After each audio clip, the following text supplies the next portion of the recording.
Ferrari have made plenty of mistakes this season, and they're in desperate need of changes if they want to fight for titles next season. Will they be able to do it, and what do they have to change? See it in today's video. With Ferrari, Carlos Sainz has had a difficult season.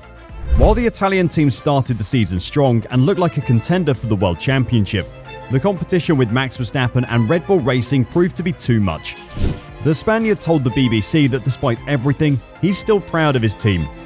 Mattia Binotto has done an excellent job and not losing the cool head at any point. He informed the media.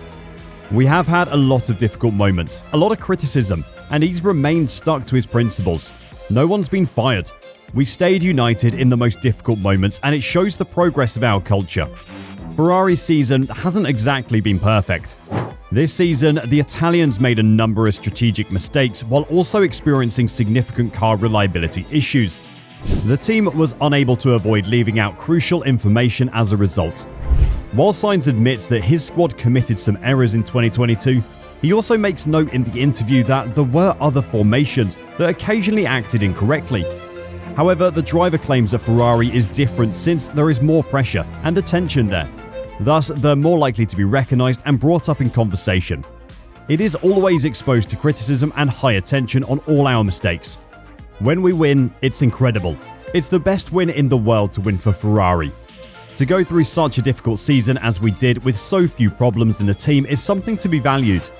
And Sainz isn't the only one noting this, as Binotto also stated that they weren't the only team making mistakes this season, due to all the new regulations and radically different cars.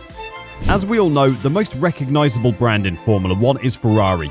The Italian media and fans may be extremely critical of the team's performance, before fawning over Ferrari shortly after. This can sometimes put a lot of strain on the team. The current position is disheartening in a season where for a while it appeared that Ferrari had the faster car, and could therefore fight for the World Championships. Max Verstappen and Red Bull Racing are currently far ahead of Ferrari. Charles Leclerc, one of the two Ferrari drivers, even has to worry about Sergio Perez stealing second place in the championship from him. Leclerc and Carlos Sainz lost a lot of points this season as a result of Ferrari's technical issues during races. Additionally, a number of tactical errors allowed Red Bull to distance itself. For instance, Leclerc might have won in Hungary, but they chose the incorrect tyres, costing him the race. At the time, there was a lot of discussion about it in the media.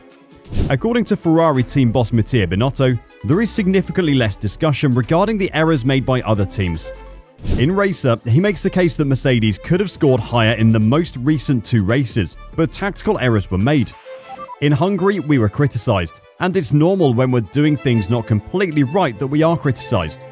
Mercedes maybe have lost the last race as well by not choosing the right tyres, also in Austin. So I think it's not only us that makes different choices or makes mistakes, Binotto believes. But Ferrari must set a higher bar for themselves, as they want to achieve great victories again. And victories aren't won by playing the pity role. And so, at this point, Ferrari won't have anything to play for at the Grand Prix in Brazil and Abu Dhabi. Red Bull Racing has now won both titles, thus the attention must now shift to 2023. Emerson Fittipaldi anticipates a strong Ferrari in the remaining races of the racing season nevertheless, even if it is to regain confidence. The last two races, Ferrari have the chance to do well, the former Formula 1 driver explained in a conversation with the media.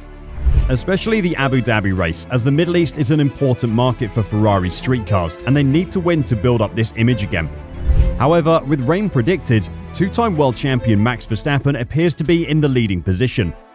The Dutchman is the favourite to win in Brazil because he has consistently demonstrated his ability to hit high levels in rainy circumstances in recent seasons. Nevertheless, Fittipaldi thinks Charles Leclerc and Carlos Sainz will come close to a win. Indeed, both drivers have plenty to prove. Both Carlos and Leclerc will be driving very hard in the last two races to bring the results for Ferrari, he said. But winning the last two races would probably mean staying second in the championship. And although this delivers more prize money, it comes with the downside of having less testing and aero time available the upcoming year. And so, Damon Hill, a former Formula 1 champion, thinks Ferrari would be better off giving up the race for second place. According to Hill's argument in the F1 Nation podcast, the team might benefit if Ferrari places third among constructors. Ferrari is now doomed to damage control after a good start to the season. Carlos Sainz will have to put everything on the line to beat the two Mercedes drivers for 4th place, while Sergio Perez and Charles Leclerc are battling it out for 2nd place.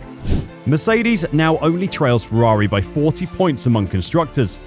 Max Verstappen and Red Bull have long contested ownership of the actual titles. Tom Clarkson, the host of the podcast, said it would be quite embarrassing for Ferrari if the team could not even get in 2nd place in the constructors' standings, given that the car was eventually capable of contending with Verstappen. Hill continued by saying that if Ferrari drops back to 3rd, it may not be a huge problem. You get penalised if you do. You get less time in the wind tunnel the higher you finish. So maybe it is better to get some more time in the wind tunnel, even if it means they don't finish 2nd. Ferrari would of course get less prize money in 3rd place, but that's unlikely to make a significant difference for the Italian team. The tactic may also be advantageous in that Red Bull will spend even less time in the wind tunnel as a result of exceeding the budget cap for 2021. If Ferrari does truly place 3rd, it will spend more time in the wind tunnel than Red Bull, more than 30 hours more. Hill saw this as a viable tactic for those reasons. They will have to make those calculations. Maybe they don't want to come 2nd.